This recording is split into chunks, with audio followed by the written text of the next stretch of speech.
Olá, gente. Dando as boas-vindas a todos. Estamos inaugurando aqui o nosso projeto da Comissão de Gestão e Empreendedorismo, mesa redonda, com diversos temas ao longo dos próximos meses, finalizando em agosto, com um tema aí também muito relevante.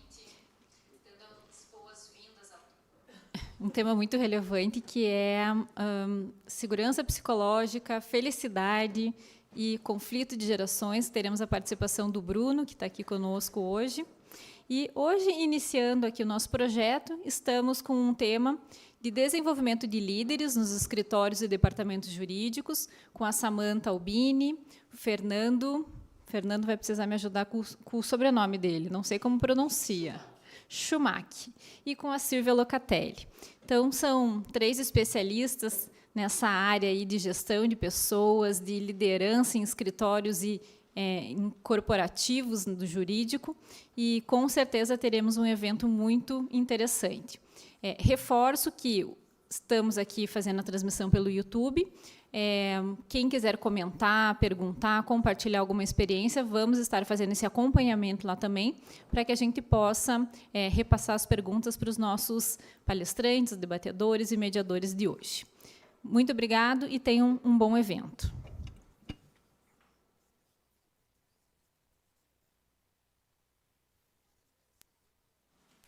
Olá, agora sim. Quero agradecer muito à OAB, a Comissão de Gestão e Empreendedorismo, aqui representada pela nossa presidente, Rafaela Strobel, e aos meus convidados aqui, a Fernanda, a Silvia e o Fernando, para a gente debater, falar um pouquinho sobre esse tema tão relevante de desenvolvimento de líderes nessa área jurídica. Bom, para quem ainda não me conhece, para quem não esteve presente também no nosso congresso, que foi realizado e também abordamos o mesmo tema, eu sou a Samantha, eu sou advogada, advoguei, conduzi minha carreira na área de controladoria jurídica e me tornei consultora, professora, autora de livros na área de gestão jurídica. Então, uma caminhada aí de mais de 25 anos em gestão no ambiente jurídico.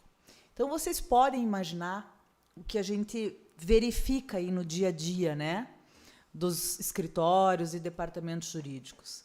A gente tem, evidentemente, um foco, hoje, na importância de constituir e gerir equipes, né, de conseguir selecionar muito bem as pessoas, de conseguir treinar essas pessoas, desenvolver essas pessoas, de conseguir reter essas pessoas nos nossos ambientes, mas também tudo isso vem não só para possibilitar uma execução do trabalho, vem para possibilitar o crescimento, o desenvolvimento e, para quem é sócio de escritório, a delegação. Para quem está no departamento jurídico também, evidentemente, o diretor, o superintendente, o gerente jurídico vai precisar delegar. A Silvia aqui com certeza vai nos trazer essa visão da experiência dela do ambiente de departamento jurídico. Agora, eu percebo que nos escritórios de advocacia isso é muito mais impactante. Isso traz realmente uma preocupação para os sócios do escritório. Porque no início, né, com o escritório ali pequeno, a gente consegue distribuir ali algumas atividades, comandar o dia a dia, cobrar os resultados e tudo bem. Mas vai crescendo um pouquinho, a gente já precisa que as equipes fiquem mais autônomas, que elas consigam trabalhar sem a necessidade do sócio estar ali acompanhando tudo, revisando tudo, né, no dia a dia.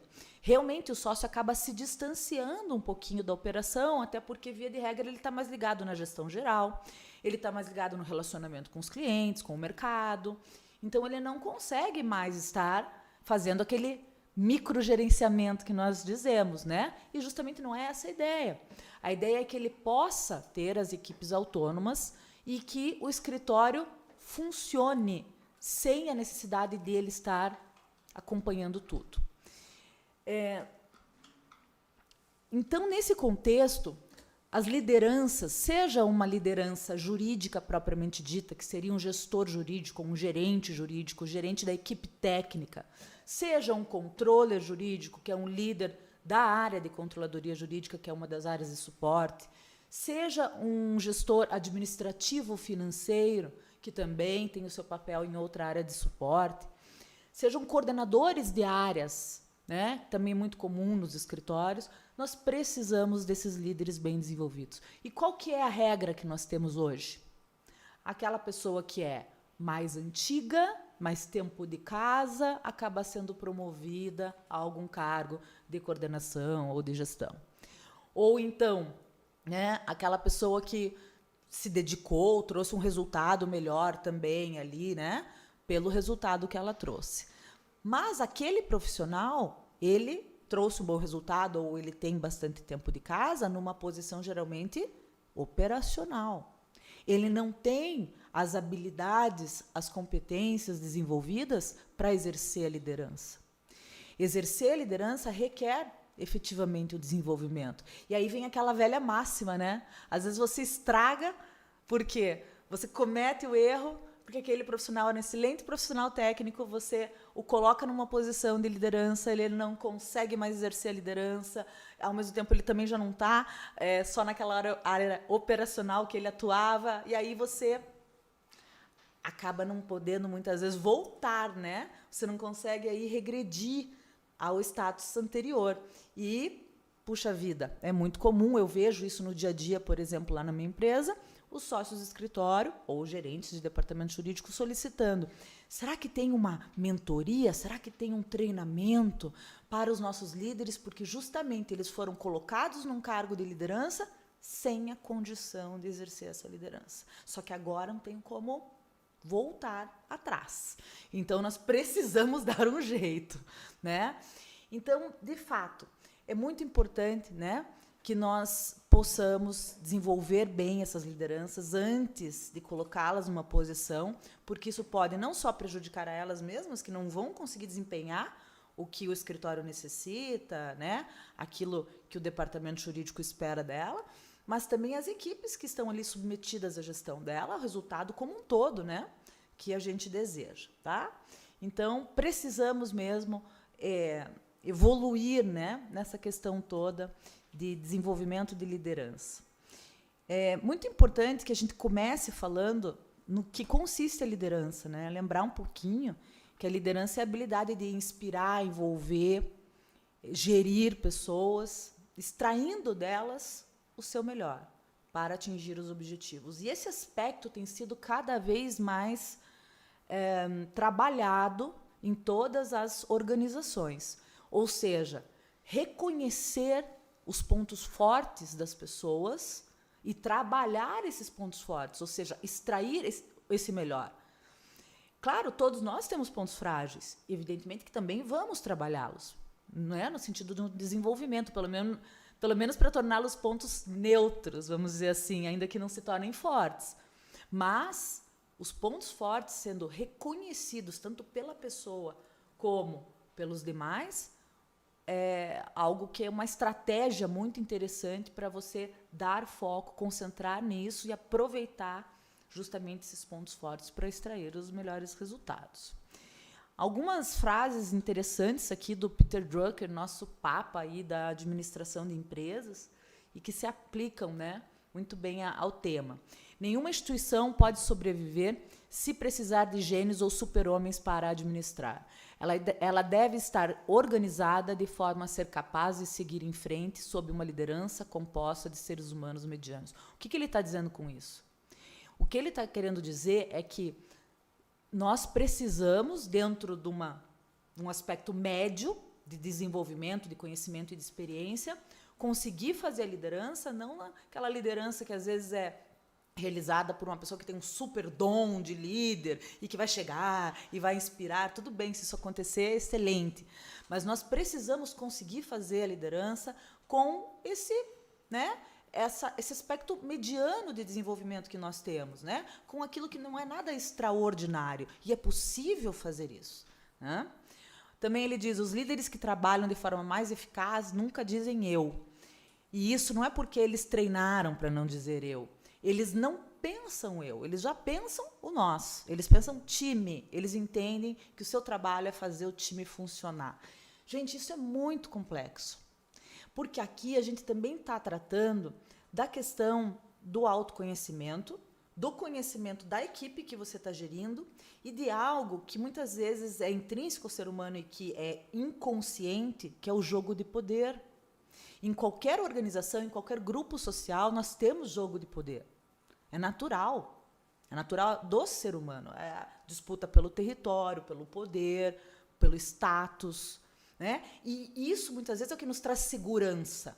A partir do momento que eu sou um líder, que eu sou um coordenador, que eu sou um gestor, enfim, eu tenho que ver a minha equipe, né? Claro, eu como parte da equipe, mas eu digo, eu tenho que olhar esta equipe, né? Não pensando em eu vou comandar essa equipe, eu vou liderar essa equipe. Não, eu faço parte dessa equipe e o resultado quem vai trazer é a equipe, é o time. E tudo bem que eu estou aqui num papel de liderança, mas o mérito é do time. E você conseguir ter essa abertura, essa flexibilidade e até conseguir ficar um pouco alheio aí a essa vaidade, né, de chamar para si qualquer honra ali pelo resultado, mas também porque, no caso de qualquer fracasso, a responsabilidade também será sua, né? Então a gente já sabe disso muito bem. E aqui a função do líder é tornar eficazes os pontos fortes das pessoas e irrelevantes seus pontos fracos, dentro da linha que a gente falou agora há pouco, né? Então, dar mais ênfase aos pontos fortes e os fracos, torná-los pelo menos neutros ali, para não influenciarem, né, nas suas atitudes. O Rancharam, que eu também gosto muito, admiro, e a gente já vai falar em seguida sobre o pipeline da liderança que ele criou, ele diz, né, as organizações falham ao promover as pessoas esperando que tenham o conhecimento e as habilidades necessárias para dar conta do trabalho, e não o conhecimento e as habilidades para lidar com um nível específico de liderança. O que a gente falou também na abertura aqui dessa nossa mesa, né? Então, precisa estar preparado para exercer a liderança e não apenas aquele conhecimento técnico. O seu maior multiplicador é ter a pessoa certa no lugar certo. Essa frase a gente já conhece muito bem, né? A importância de ter a pessoa certa no lugar certo. Mas, gente, é difícil. É difícil. É difícil porque o começo de ter a pessoa certa no lugar certo é você desenhar o organograma do escritório do departamento jurídico. E qualquer organograma, ele tem uma técnica para isso. Nós temos um nível operacional, nós temos um nível gerencial ou tático e nós temos um nível estratégico. Então, nós já temos 3 níveis aí para considerar. E, além disso, nós temos, no mínimo, no caso do escritório, 3 grandes departamentos. Nós temos a área técnica ou jurídica, que é o core business. Nós temos o administrativo financeiro, que geralmente está unido, o administrativo com o financeiro. E nós temos a controladoria jurídica. Então, nós temos aí, né, 6, digamos assim, níveis, porque são 3 desses que vai do operacional, do gerencial para o estratégico, e são 3 departamentos. Então, nós precisamos dar conta disso tudo. Além disso, né, conseguir justamente prever um caminho que vai ser feito das pessoas para, muitas vezes, saírem do operacional e conseguirem galgar níveis de gestão. E a última frase aqui do Rancharam: para convocar um jogador, é preciso que ele seja muito bom, mas também é preciso que ele saiba jogar em equipe.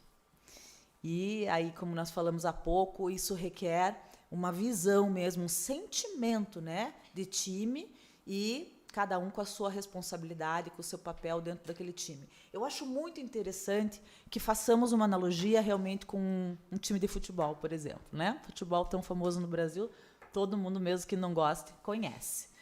Então, vejam, você pode ter o melhor atacante, por exemplo, num time, mas do que serve esse atacante se não existe um meio de campo, se não existe um lateral, se não existe um goleiro, e se não existe o treinador, se não existe o técnico lá fora, com a visão de campo.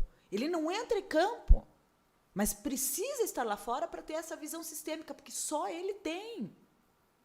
Então, a gente pode aí fazer essa analogia com o líder, com o técnico de futebol, né? Porque ele precisa ter a visão sistêmica, ele precisa fazer com que cada um consiga exercer os seus pontos fortes ali dentro do time, ele vai ter que fazer ajustes, ele vai ter que chamar a atenção em algum momento, ele vai ter que fazer substituições quando for o caso, enfim, né? Então, muito interessante vocês pensarem como está no seu escritório, no seu departamento jurídico, quem está exercendo qual tipo de função aí, e se realmente, né, o técnico está capacitado para comandar esse time.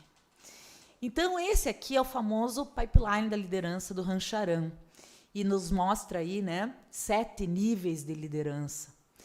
Claro, como nós estamos aqui falando de liderança em ambiente jurídico, e no ambiente jurídico a gente está sempre começando a aprender, né, sobre gestão, uma vez que a gente vem aí de uma cultura e de todo o desenvolvimento nessa área jurídica, que a gente não tinha uma gestão profissional, né? Então, como a gente está no começo disso, a gente vai ficar ali no segundo degrau, tá? A gente vai falar do líder de si e do líder de pessoas. Não vai desenvolver para os demais níveis, mas recomendo, inclusive, se vocês quiserem, né, a leitura aí do Rancharan sobre isso. Bom, para eu poder liderar, eu tenho que conseguir ser líder de mim mesmo. Aqui vem aquela ideia de a pessoa poder dar o exemplo. Então, assim, tudo bem, de novo, não somos perfeitos, mas eu preciso ser um exemplo de profissional para eu poder ser um bom líder, senão que líder é você, né? Então, isso começa no conhecimento do seu perfil comportamental e no trabalho do seu perfil comportamental, né? Então, saber qual é o seu perfil, justamente quais são os seus pontos fortes e frágeis, para você desenvolver esses frágeis, para você dar foco nos fortes, né? E saber como que você se relaciona com os diversos outros tipos de perfis comportamentais. Trabalhar com foco, trabalhar com disciplina, com organização, se manter curioso, interessado, né? Por conhecimento, por inovação, né? E buscar uma superação constante. Evidente que nós podíamos trazer aqui uma lista gigantesca de outros aspectos que são inerentes aí ao desenvolvimento da autoliderança. Mas eu percebo que esses são os principais e já são difíceis, né? Então, talvez mantendo foco nesses, a gente já consiga desenvolver um pouco disso tudo.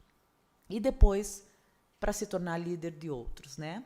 E essa liderança de outros, como eu disse, vem, né? O primeiro ponto é a minha possibilidade de dar o exemplo, né? Então, eu tenho que ter feito a lição anterior, eu tenho que ter subido o degrau anterior para poder chegar nesse, tá? Gostar de pessoas. E a gente vê tanto líder por aí que não gosta de pessoas, que termina o dia de trabalho falando, ufa, graças a Deus, não aguento mais falar com tanta gente, vou para casa, vou ficar lá, quieto, sozinho no meu canto, e no dia seguinte sofre, porque está chegando lá no trabalho e vai ter que liderar pessoas, né? Mas tem uma coisa muito legal que eu vou falar para vocês. A gente aprende a gostar de pessoas. Então, mesmo para quem não gosta, é possível desenvolver essa habilidade. Tá? É possível. Aí você pode não se tornar a pessoa mais relacional do mundo, mas você vai conseguir exercer a liderança sem sofrimento. Você vai conseguir exercer a liderança de forma mais tranquila, mais natural. Saber ouvir, saber se comunicar, ter empatia, dar feedback. Evidentemente, isso tudo está dentro da ideia de gostar de pessoas, de se comunicar e de liderar, né? Natural. Saber resolver conflitos, que sempre existirão. Estamos aqui numa área jurídica, né? Que sabe que qualquer grupo aí tem conflito. Ter a capacidade de tomar decisões. Esse ponto é importante. Eu vejo muitas pessoas em posição de liderança que não conseguem tomar decisão. Ou por medo, ou demoram muito para tomar a decisão, porque também não, a decisão, ela às vezes precisa ser tomada, né? Ou imediatamente, ou dentro de um certo prazo, porque senão ela se torna ali inócua. Então, ter essa capacidade de tomar decisões é algo importante, mas a gente também aprende, desenvolve. Saber delegar. Então, a gente também vê líder, que é líder, mas tudo tem que passar por ele. Sim, mas é que a minha liderança é do tipo centralizadora. Peraí, calma. Nós estamos falando de duas coisas que são, né, completamente contrárias. Você tem que conseguir delegar. Né? Você até pode ter, sim, um perfil, não digo centralizador, mas eu digo um perfil que quer ter um comando melhor sobre tudo, quer se envolver um pouco mais do que outros líderes que preferem realmente delegar e não se envolvem mais com algumas questões. Mas, né, centralizar não vai funcionar em nenhuma liderança. Né? Ser flexível, porque também estamos tratando com pessoas, estamos tratando com situações que no ambiente jurídico muitas vezes são urgentes, surgem imprevistos, a gente precisa ter essa flexibilidade para o dia a dia, né? Conhecer muito bem a sua equipe, claro, porque conhecendo o perfil de cada um, você vai poder se relacionar muito bem e se comunicar e ter empatia, tudo o que a gente falou antes. Ajudar cada um a exercitar seus pontos fortes, ajudar cada um a aprimorar seus pontos neutros e frágeis, reconhecer as conquistas e elogiar. Outro aspecto importante que muitas vezes nós esquecemos, né? Damos bronca na frente de todo mundo e esquecemos de reconhecer aí as conquistas e elogiar. Então, aquela também orientação que vocês já devem ter ouvido falar, que ali uma puxada de orelha e tal, tem que ser feita não na frente de todos, de uma forma mais reservada, e o elogio tem que ser feito, o reconhecimento tem que ser feito, e daí sim, em público, né? Então, é importante prestar atenção nesses aspectos. Existe uma grande diferença entre ser um líder e ser um chefe. A gente vê aí, na minha percepção, não temos uma pesquisa oficial sobre isso, claro, mas eu acredito que em torno de 80% das pessoas hoje em posição de liderança são chefes. Infelizmente. E isso não é sustentável. Isso não é sustentável. Então, a minha observação, orientação é a seguinte: para quem é sócio de escritório, para quem é diretor, superintendente, gerente de departamento jurídico, tem a obrigação de se desenvolver enquanto líder. Não é uma opção. A opção é: fecha o seu escritório, vende, faz uma sucessão, deixa de ser sócio do escritório. E para o departamento jurídico sai do seu cargo, vai para um cargo operacional ou, enfim, vai fazer outra coisa. Então, quem já tem naturalmente uma posição que é de liderança, que está lá em cima da linha de comando, precisa desenvolver a sua liderança. Senão, mais hora ou menos hora, vai vir uma consequência negativa. Né? E aí, para os demais, que talvez estejam em posições, como eu falei, de uma coordenação, de alguma outra liderança, também, agora é a hora, porque cada vez mais é fácil nós encontrarmos pessoas muito boas tecnicamente naquilo que fazem, seja na posição que for. Mas cada vez é mais difícil encontrar bons líderes. E esses líderes, eles têm sido reconhecidos, têm sido bem remunerados, têm tido oportunidades dentro de um plano de desenvolvimento profissional, de fazer uma ascensão aí em carreira. Então, desenvolver a sua liderança também permite tudo isso. Permite que você seja mais valorizado no mercado de trabalho, que você tenha melhores oportunidades, né? Além do desafio, que eu acho que é muito instigante, de você liderar uma equipe, né? Então, vamos buscar ser melhores líderes e não chefes. Na prática, para tudo isso, como eu falei antes, tudo começa no autoconhecimento. Então, fazer uma análise de perfil comportamental é fundamental. Nós temos algumas muito conhecidas, como aquela famosa DISC, D-I-S-C, muitas pessoas já ouviram falar, que nos traz ali 4 principais perfis comportamentais, né? O D de dominante, o I de influente, o S vem de estável e o C vem de conforme. Também tem outras palavras sinônimas, enfim, para definir esses 4 tipos de perfis, mas é isso aí. E conhecendo quais são os aspectos do seu perfil que são mais relevantes, né? Porque podemos ter apenas um, podemos ter 2, podemos ter 3 e podemos ter os 4. Mas conhecendo, enfim, a composição de cada um desses perfis dentro do seu comportamento, você pode, a partir disso, desenvolver aquilo que você quer desenvolver, né? Eu preciso me tornar uma pessoa mais relacional, quero gostar mais de gente. Ok, então você tem que trabalhar o teu I de influência no DISC. né? E aí tem metodologia para isso, tá? Então, só um exemplo, mas recomendo a vocês, enfim, que conduzam um trabalho de análise de perfil comportamental com um profissional gabaritado para isso, que tem que ser uma pessoa que, ou psicólogo, ou qualquer pessoa que faça um curso como analista de perfil comportamental, tá? Tem um curso para isso, tem uma certificação para isso. Uma mentoria que pode vir em seguida justamente para você conseguir desenvolver o que você precisa, né? Conseguir se posicionar melhor dentro do seu perfil comportamental. E aí cursos, treinamentos, livros, enfim, né? Tem muita coisa aí disponível para a gente poder desenvolver um pouquinho mais a liderança, tá? Então, como conclusão aqui, que também já falei demais e estou louca para ouvir a opinião aqui desses dois ilustres componentes da nossa mesa e também as perguntas de vocês, dizendo que para a gente ter sucesso na advocacia, a gente precisa compor e liderar uma equipe. Não tem como trabalhar sozinho, não existe mais isso, né? Senão a gente fica muito limitado. E até mesmo pensando no futuro, nessa questão de um dia querer desacelerar e continuar tendo ali o seu escritório, o seu departamento jurídico caminhando, né? Então, compor e liderar essa equipe é fundamental, ter o conhecimento e habilidade, tá? Não tem como a gente apenas dizer, bom, vou fazer porque quero ou porque, enfim, preciso, tá? Claro que querer e precisar é o ponto de partida, mas depois tem que ter o conhecimento e habilidade. Tudo começando na autoliderança, para depois evoluir para a liderança dos outros, né? E que, sem dúvida, liderar é um desafio, mas, como eu disse, também uma grande conquista.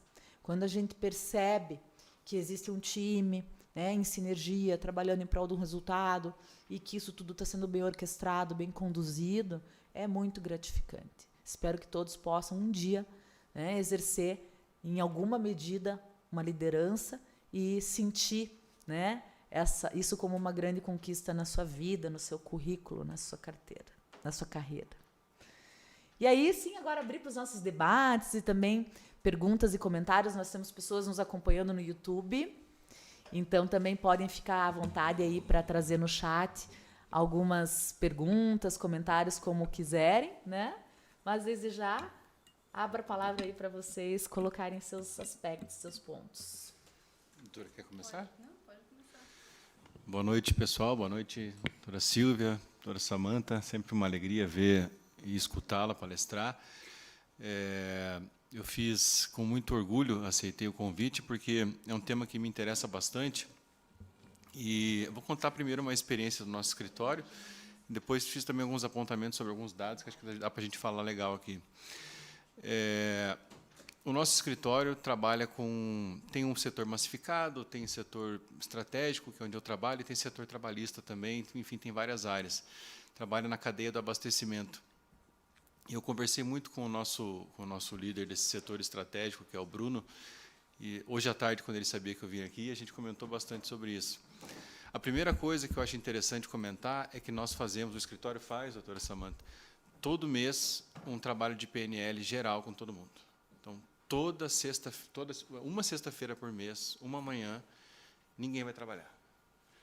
Entre aspas. Nós vamos para o Instituto vou pagar o merchan aqui, depois eu vou cobrar dela, do Instituto Vânia Slaviero, que é uma profissional que faz PNL, e lá a gente faz testes de oratória, faz rodas de conversa, enfim, faz debates interessantíssimos sobre o ser humano, esses perfis, os arquétipos de cada um. É fantástico, é fantástico. E eu comecei nesse escritório faz relativamente pouco tempo, e quando me perguntaram, Fernando, o que você achou desse primeiro momento aqui, né, dessa vinda na Vânia, eu falei, eu achei sensacional. Porque eu não conheço como é que é o seu nome, doutora? Perdão. Eu não conhecia a Daniele, digamos, mas ela já estava lá de meia naquele evento, descalça. Então, assim, eu não sabia o nome dela, não lembrava o nome dela, mas eu estava vendo ela na sua intimidade. Você não pode ir como você vai fantasiado, entre aspas, de advogado, né? Você tem que ir com a sua roupa mais confortável, você acorda e vai.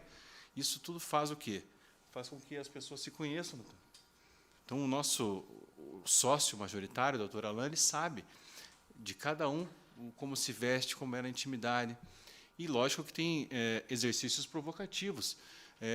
tem uma vez que nós fizemos assim, senta, todo mundo em roda, e agora fala o que você gostaria de fazer se você não fosse advogado. E saíram coisas como, eu nem queria ser advogado. Tem pessoas que, eventualmente, são 50 advogados. Mas por que você não está nessa vida? Então, eu tenho conta para pagar, eu tenho boleto, não sei o quê, eu não consigo sair.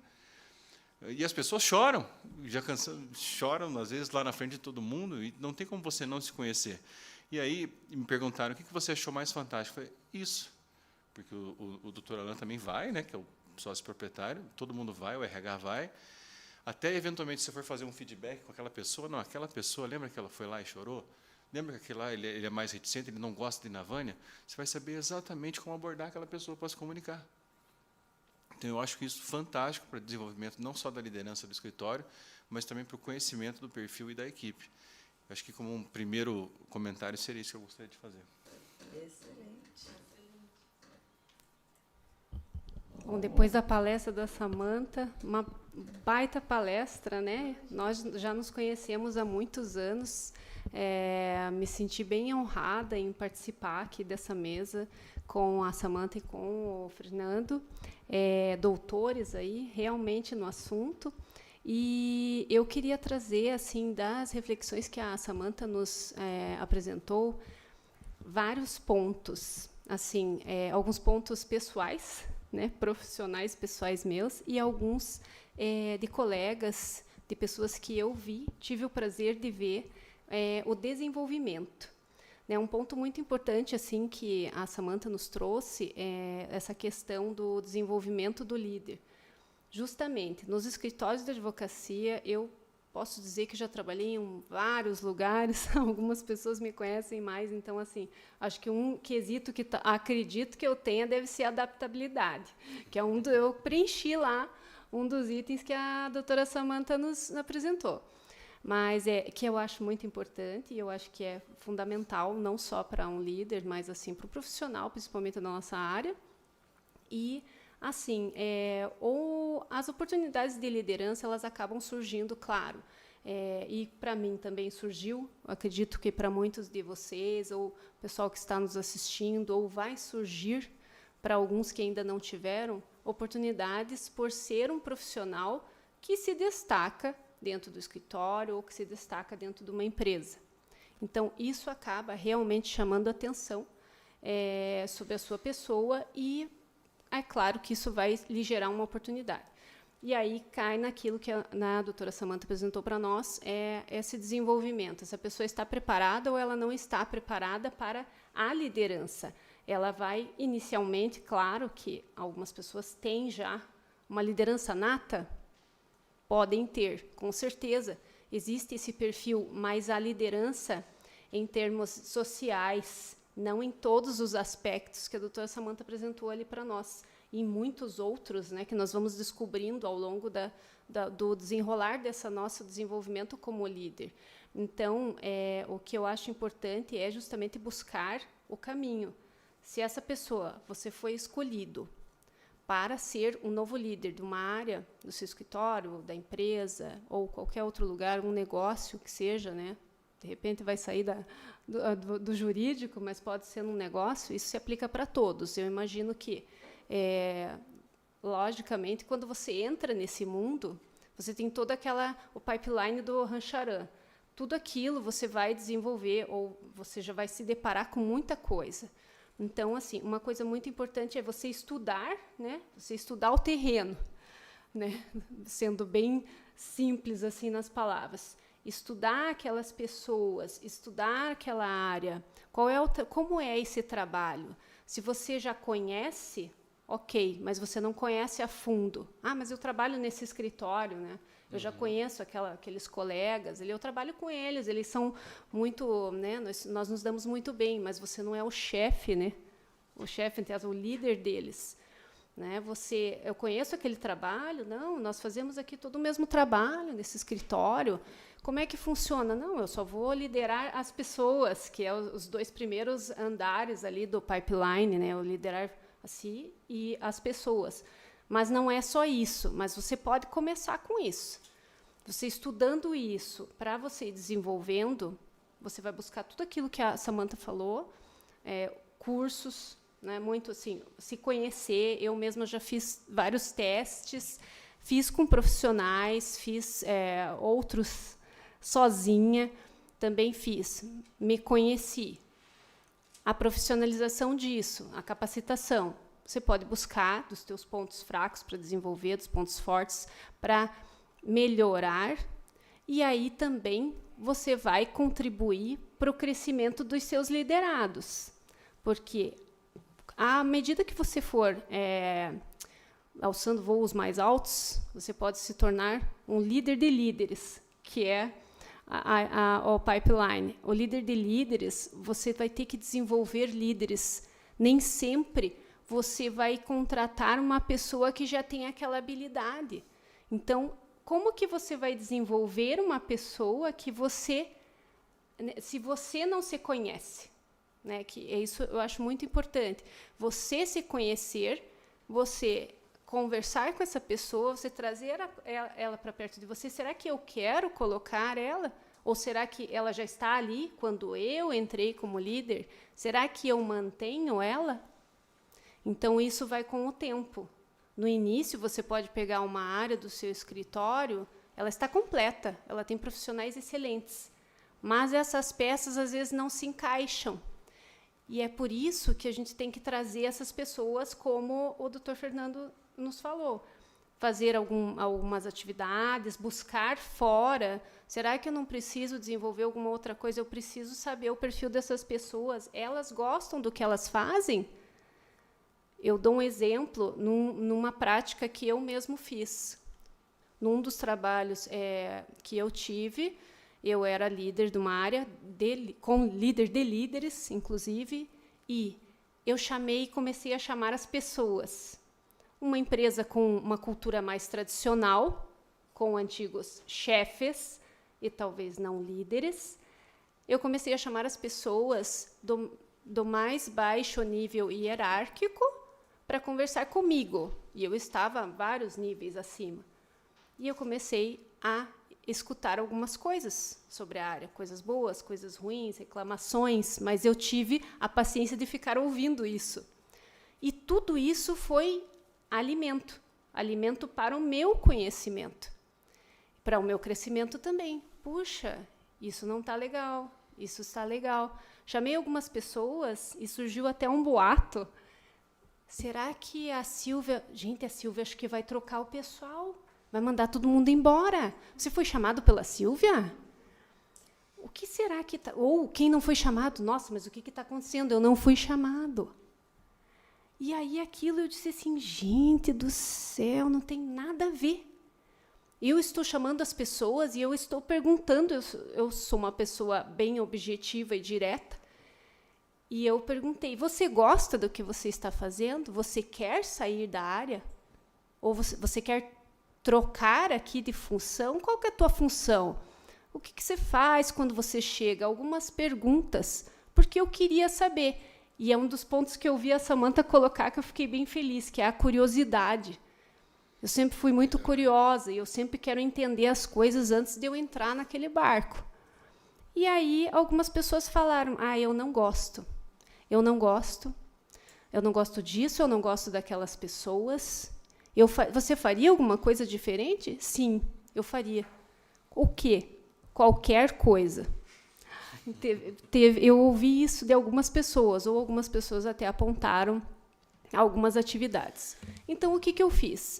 Mesmo mexendo numa cultura interna que estava enraizada de pessoas que faziam aquele trabalho há muitos anos, eu convidei algumas pessoas, por meio dos líderes que estavam abaixo de mim, eu passei para eles essa ideia, e eles mesmos, não, eu não vou mexer, porque isso vai mexer em toda a estrutura, aquela máquina que está girando, aquelas peças estão girando ali bem, e tal. Eu disse assim, mas você já percebeu como que essa pessoa está? Ela vem trabalhar, ela está bem-humorada? Ou um exemplo que foi dado do atendimento, ela não gosta de atender pessoas.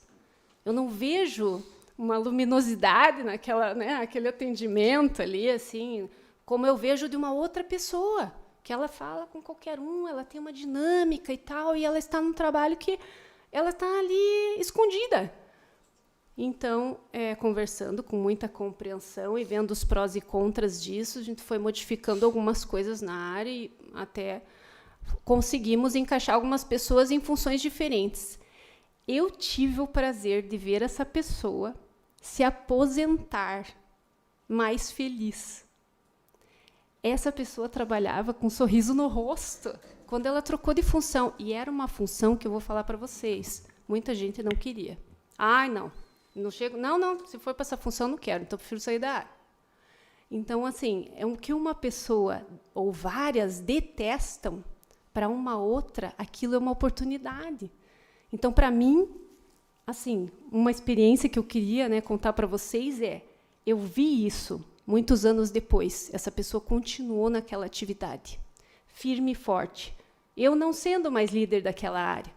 E ela se aposentou feliz, com boas lembranças. E eu até conversei com ela. Você lembra quando foi conversado? Assim, acho que você nem lembra mais por que você foi parar nesse lugar. E ela, puxa, é verdade. Me deram uma oportunidade. Então, isso, para um líder, é assim muito gratificante. E outro exemplo também que eu vou dar foi do desenvolvimento, que eu gostaria de falar para vocês. Uma pessoa que, justamente, tentando delegar para ela, a pessoa às vezes não absorve. Ela não absorve, então, assim, não é a culpa do líder, não é uma via de mão dupla. As pessoas têm perfis diferentes. Mas, assim, querendo, como a doutora Samantha falou, existem habilidades que podem ser desenvolvidas. Então, o que eu pensei assim, acho que vale a pena investir. E conversando, indo para lá, indo para cá, eu tive o prazer também, a satisfação de ver essa pessoa dando, inclusive, treinamentos sobre o que a gente conversava. Isso, para mim, assim, quando ela foi dar um treinamento e eu assisti como participante, fui chamada lá, depois de muito tempo, uma atualização, eu vi isso, eu me emocionei, porque eu sei que ela não queria, mas foi delegado, ela foi tendo mais chance, ela foi tendo força, porque o conhecimento dela e a transmissão de ideias dela era tão grande que eu não poderia deixar aquilo morrer e ser apagado. Então, eu sei que eu dei mais uma oportunidade. Eu acho que isso é um dos papéis do líder, dar oportunidade e conhecer a sua equipe. Com certeza. Você sabe, doutora Silvia, doutora Samantha, e até vou jogar um tema aqui para a gente conversar, que é o seguinte, apesar do escritório ter essa sistemática ali, ser um ambiente muito legal de trabalhar, ainda assim a gente tem bastante turnover, né? Então, eu acho que é uma realidade de muitos escritórios por aí. E pesquisando, indo a fundo no tema, conversando também lá com os nossos colegas profissionais, existe uma questão geracional relacionada a isso, né? Porque a geração millennials, enfim, a nossa geração, talvez se você faz uma pesquisa do censo da advocacia, por exemplo, as pessoas já não querem ficar mais muito tempo no mesmo lugar. Foi-se o tempo que meu pai, por exemplo, se aposentou com 36 anos na Perdigão. Você não vai ver nunca mais isso acontecer. Não vai ver. As pessoas querem mudar, né? Estava conversando com a Emily vindo para cá sobre isso. E como que você faz um jovem, um advogado júnior, vestir a camisa do escritório, fazer mais do que ele gostaria de fazer? Ou eu penso que a gente tem duas saídas. Ou eu, enquanto gestor de escritório, ou eu tenho processos muito bem definidos com o auxílio da tecnologia e me adapto com a questão do turnover. Beleza, eu sei que esse profissional não vai ficar muito tempo aqui.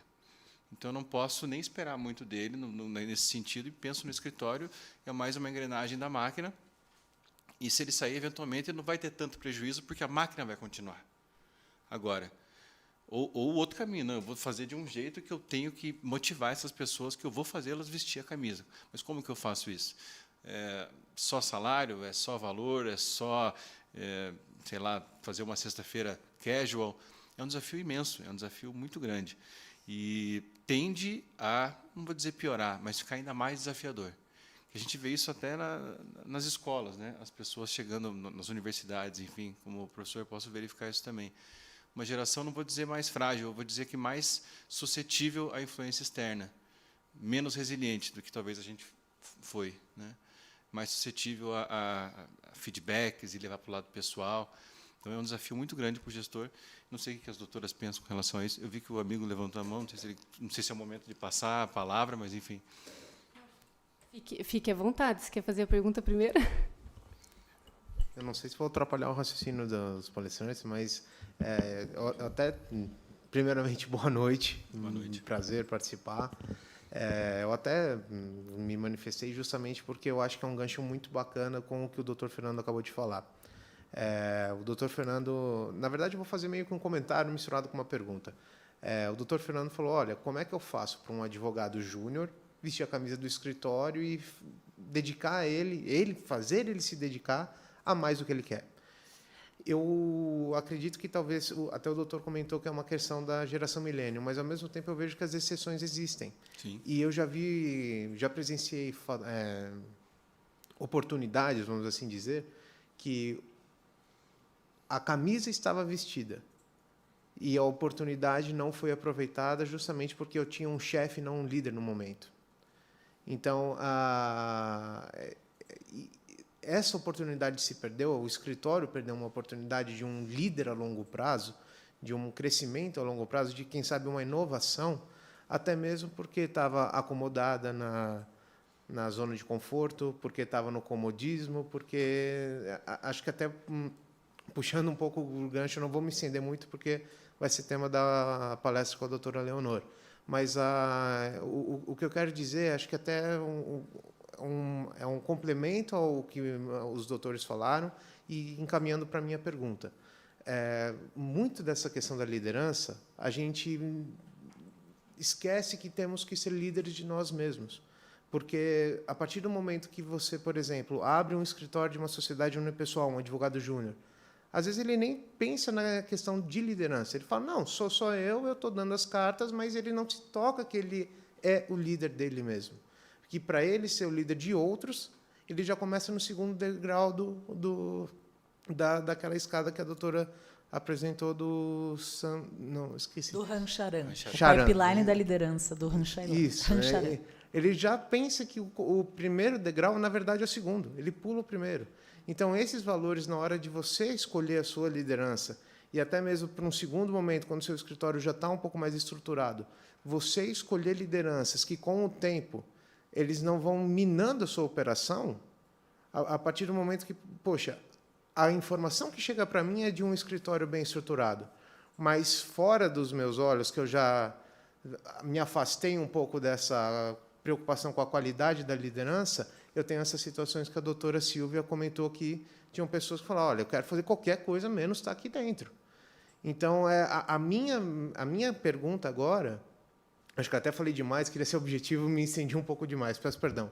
Mas a minha pergunta é o seguinte, eu já acompanhei muitas palestras da doutora Samantha, sempre realmente um prazer, mas o que eu vejo é que sempre que tem palestra sobre liderança, se fala de um momento, a minha interpretação, talvez eu possa até ter uma interpretação equivocada, mas está sempre se falando de um momento positivo. Está sempre se falando, o escritório está crescendo, eu preciso crescer a minha liderança, eu preciso me aprimorar. Mas quais são, talvez, a tríade dos valores, todos desses valores que foram apresentados? Qual é a tríade que eu preciso aprimorar no momento de crise? Quando talvez eu esteja num momento financeiro problemático, ou eu estou com o financeiro estabilizado, mas eu estou com uma guerra pessoal dentro das minhas operações, ou eu estou numa sociedade unipessoal, mas eu tenho muitos parceiros dentro da minha operação, e em momentos de crise, eu acho que isso talvez seja uma questão que vale a pena se comentar também, porque é uma dúvida que, às vezes, eu sinto que fica um pouco fora da abordagem. Desculpa me estender. Obrigado. Legal. Querem responder? Eu posso responder, não sei se vou responder a contento, mas depois gostaria de ouvir as doutoras também. E falo da minha experiência no escritório ali, já aproveito que O Bruno, que é nosso líder lá, e o pessoal que trabalha comigo está acompanhando lá, então já mando um abraço para todos eles. O Bruno é um líder. Ele é um líder até que ele não se acha líder. Talvez por isso ele seja um líder tão bom. Mas ele é um cara assim, fantástico. O doutor Alain também e a Lorena também, que trabalham lá na equipe. Lá no escritório, a gente investe na derrota. Então, tem um termo que a gente investe na derrota. Como assim investir na derrota? A gente não deixa a derrota passar. Assume com o cliente que errou, às vezes tem um massificado lá, passou lá, uma revelia ou outra, mas o que aconteceu? É o momento de rever aqueles processos. Não os processos, os autos, né? Os processos que fizeram chegar naquela revelia. Isso é feito de uma maneira, lógico, às vezes tem aquele ímpeto inicial, a gente fica pé da vida, fica bravo e tal, mas logo aquilo se acalma e, bom, vamos investigar o que aconteceu. Não é caça às bruxas, porque o erro raramente é de uma pessoa. Raramente é de uma pessoa. Ou é porque ela ficou sobrecarregada, que daí já vem de outro setor aquela demanda.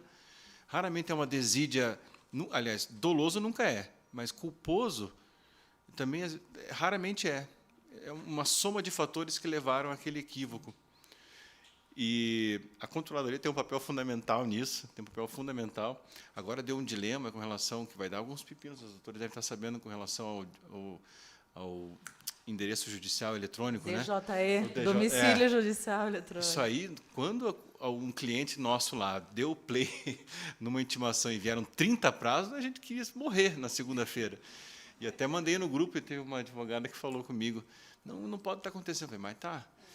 Então, assim, você veja, uma coisa que foge do nosso controle. É cliente que não manda documento, ou que não atendeu a pessoa no prazo, enfim. Mas a gente tem esse termo lá, né, investir na derrota. E, muitas vezes, o líder vai aparecer nesse momento. Tem uma advogada lá e um advogado que eles têm, respectivamente, 22 e 23 anos. E eles são vice-líderes dos seus setores. Porque eles demonstraram que eles tinham o que era necessário. Muito mais experiente do que muitos que estão lá. Eu acho que é isso com relação a essa fala do Bruno. Já vou comentar aí essa sua pergunta. Eu quero falar 2 pontos aqui a respeito do que os meus ilustres companheiros de mesa falaram aqui. Aquilo que a Silvia mencionou, né, no exemplo que ela deu. Claro que um líder, principalmente aquele que já é líder de líderes, já está naquele 3º degrau do pipeline, ele pode vislumbrar que uma pessoa tem a capacidade para ser líder. Foi o que ela fez em várias situações. Ela tem essa habilidade. Então, ela pode vislumbrar, puxa, fulano de tal aqui pode ser o líder dessa equipe. Ótimo. Isso é uma habilidade que ela tem. Mas eu gosto de sempre partir do pressuposto que, mesmo que o líder vislumbre isso, tem que perguntar para a pessoa se ela quer. Porque também ela pode ficar meio reticente e dizer, não sei se estou preparada. Mas daí, às vezes, é mais assim, uma pequena insegurança e tal. E quem é líder de líder vai poder dizer ali, olha, não, mas você pode, eu confio em você, vamos lá, calma, a gente dá as mãos, você vai conseguir desenvolver isso e tal, né? Mas pode ser que a pessoa responda, não quero, de jeito nenhum. Eu sei que eu posso. Se eu quiser, eu sei que eu tenho essa capacidade. Mas eu não quero. E aí? Então, primeiro perguntar. Porque eu já vi muitas situações que no escritório, o sócio, enfim, alguém, chegou e falou assim, fulano, eu preciso que você assuma essa equipe aqui. A liderança dessa equipe. Eu preciso. Você tem que assumir. E colocando a situação de um jeito, às vezes, que deixa a pessoa sem saída. Porque a pessoa pensa, tá, e se eu não assumir? Será que eu tenho espaço para continuar aqui? Porque já que estão me colocando isso como uma condição, uma imposição, nem perguntaram se eu quero ou se eu não quero. Então, a pessoa, às vezes, se vê forçada a assumir. Tá? Então, cuidem com isso, tá? Porque realmente é importante esse pequeno, né? Relembrar, né? Lembrar essa atenção ao perguntar. E se você está pensando em colocar alguém numa posição de liderança, realmente ver, será que a pessoa já é um líder de si mesmo? Aqueles aspectos que eu mencionei ali, será que ela já tem isso desenvolvido? Às vezes não tem, mas falta só ali um pouquinho, aí você pode ajudar. Mas se você analisar bem e não der ali o cheque em todas aquelas situações, né, ou quase todas, não tem realmente como colocá-la como líder, tá? E, comentando aqui a pergunta, né, que o Fernando fez, como eu faço para um advogado júnior vestir a camisa e ir além, se dedicar, né? Claro, concordo plenamente, Fernando, nós precisamos de processo de trabalho, nós precisamos de fluxos bem definidos, precisamos de tecnologia e tudo mais, né? Isso, eu acho que sempre assim é o plano B. Então, a gente tem que ter a gestão profissionalizada, né? Eu preciso ter, porque vai que eu acabo tendo realmente uma rotatividade, um turnover, pelo menos eu tenho, né, tudo muito organizado e estruturado. Agora, existe uma pesquisa, um outro curso, uma outra palestra que eu sempre menciono, que existem alguns pontos, alguns aspectos que fazem uma pessoa ficar, vestir a camisa, se dedicar, se superar, trazer os resultados. É uma pesquisa internacional. Ela não é brasileira, não é focada, né, no nosso país. Mas ela diz o seguinte, são 5 ou 6 aspectos, e eu estou me lembrando aqui de 4, que são os principais, para trazer para vocês. Um ambiente de confiança. Um ambiente em que a coerência, o que se fala, se faz. Coerência entre discurso e atitude, comportamento. E também um ambiente de confiança em que você sabe que vai errar. Pode haver o erro. Quando a gente trabalha, isso é muito trabalhado em inovação. Então, se trabalha muito aquela ideia de não existem ideias ruins. Então, você ter aquele ambiente de confiança que você pode até falar algo, puxa, uma besteira, que, de repente, nada a ver com o contexto.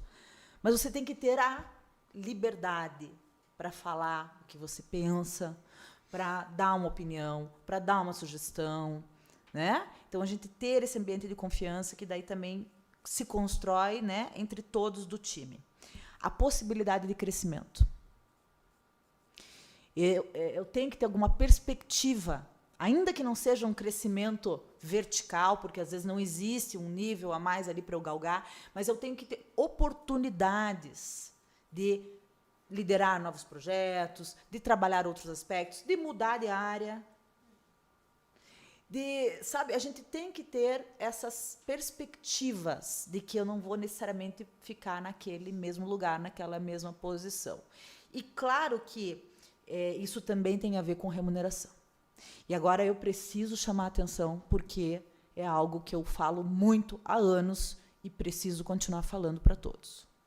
A remuneração na área jurídica é muito ruim. É muito ruim. Doutora, me permita só contribuir. No censo da advocacia, 54% dos advogados declararam receber até 5 salários mínimos. 34% até 2. 34%.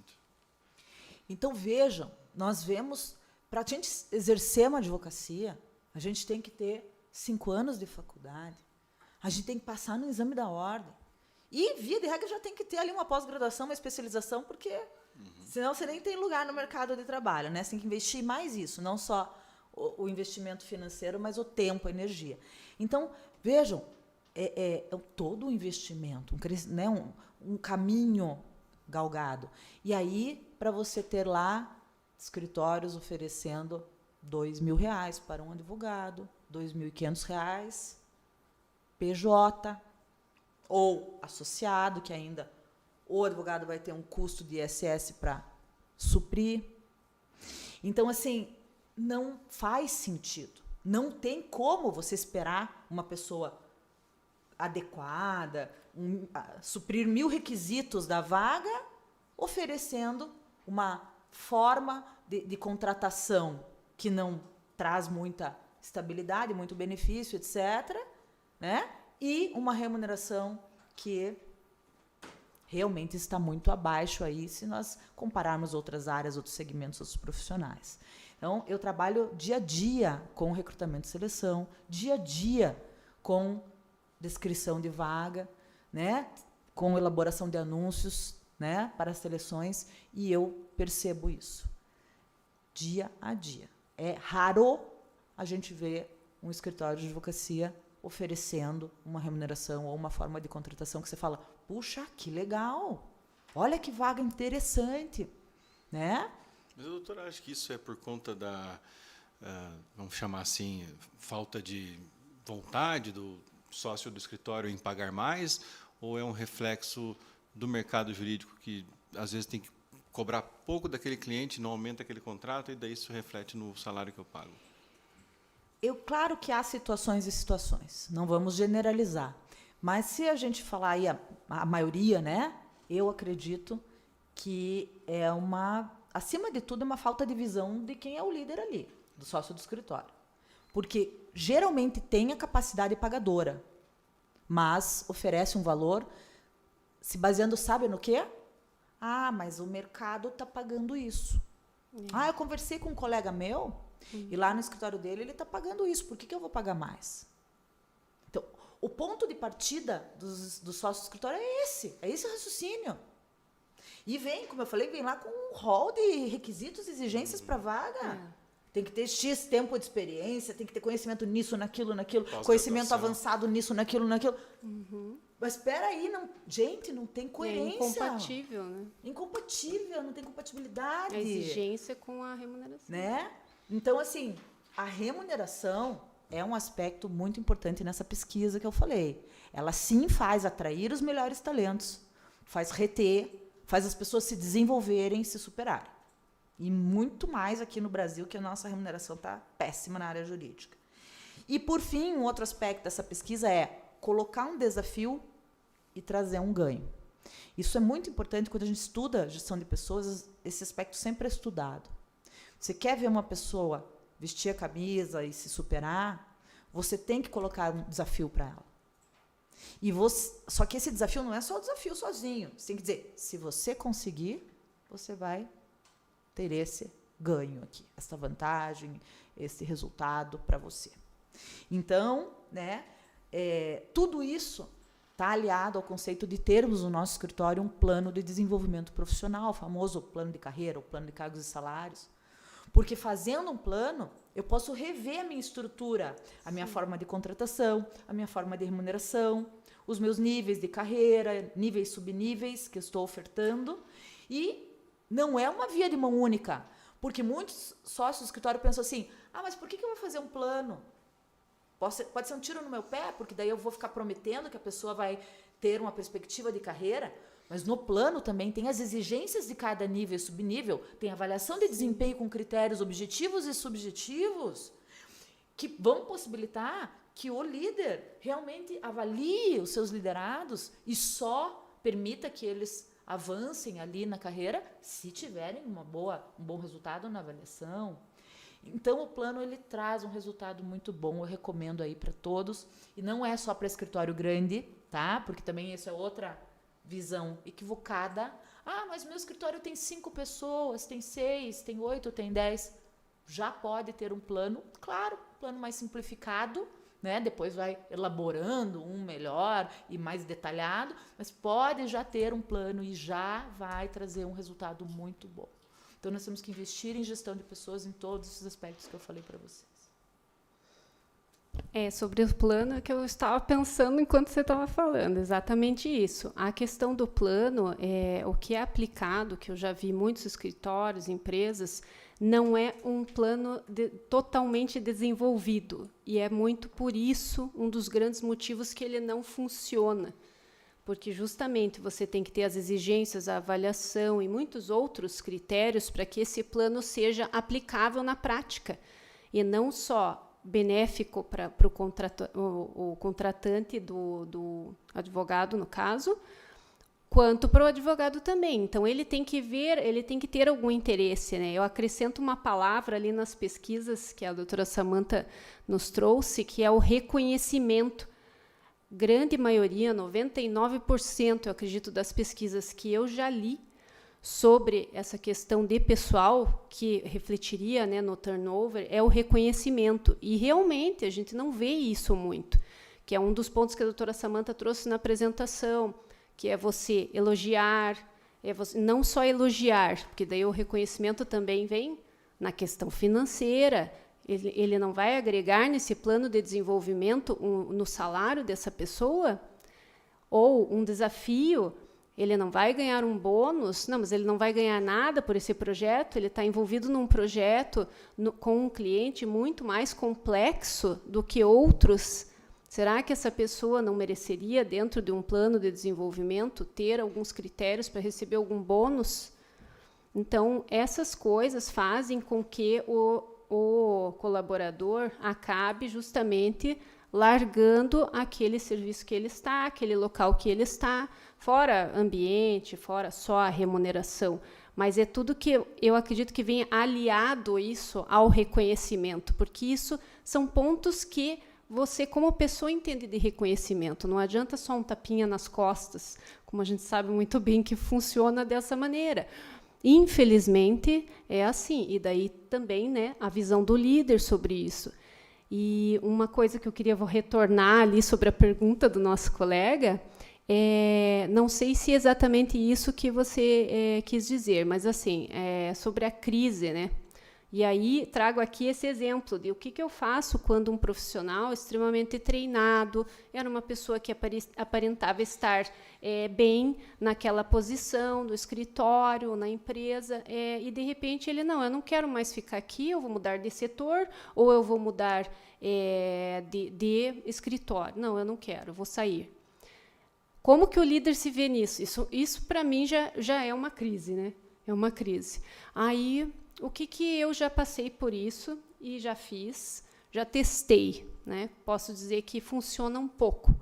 Eu, geralmente, ao estudar os processos e as atividades das pessoas, eu tenho todas elas mapeadas, né? E isso faz parte também do desenvolvimento do processo, não digo processo judicial, é o processo de atividade, ali, de etapas do desenvolvimento daquela atividade dentro do escritório, da empresa, qualquer negócio.